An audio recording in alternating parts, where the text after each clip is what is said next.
We have been emphasized this importance of unity, and we hear people talk, and I know, brothers and sisters, most of you sitting here today, you are sick and tired of disunity.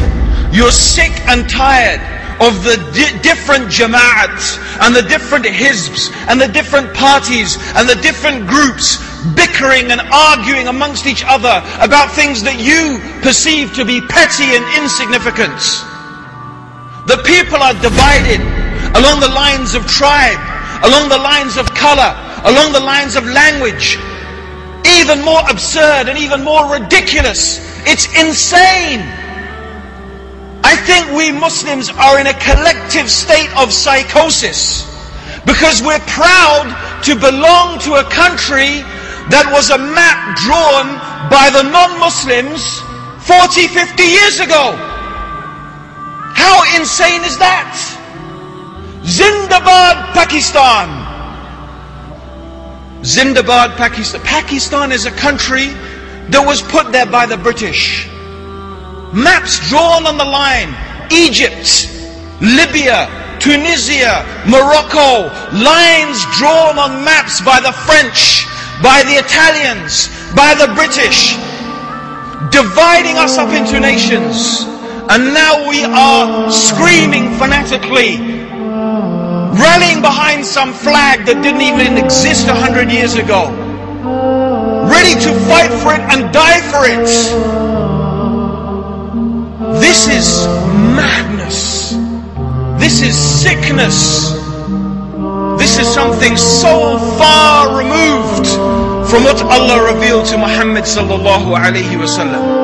It's nothing but hizbiyah. It's nothing but another form of tribalism, of partisan spirit, about which the Prophet sallallahu alaihi wasallam said, whoever calls for asabiyah, whoever calls for tribalism, and whoever fights for asabiyah, for tribalism, then they call and they fight and they die the death of jahiliyah.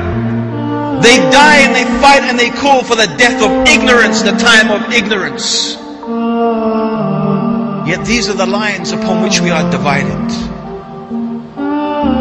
Nationalistic lines, tribalistic lines, sectarian lines. Yet Allah warned us in the Quran, many times in the Quran, about the danger of dividing into sects and groups. Indeed, He said, Allah subhanahu wa ta'ala said to the Prophet sallallahu alayhi wa sallam, as for those people who divide their deen into sects, the meaning of which is, as for those people who divide their deen into sects, you have nothing to do with them in the least. Their reckoning is with Allah subhanahu wa ta'ala. And in the Quran, Allah likened those people who divide the religion into sects and into groups. He likened them to the mushriks. And indeed it is one of the quality and the sifat and the attributes of disbelievers. إن الذين فرقوا دينهم وكانوا شيعا لست منهم في شيء إنما أمرهم إلى الله ثم ينبئهم بما كانوا يفعلون.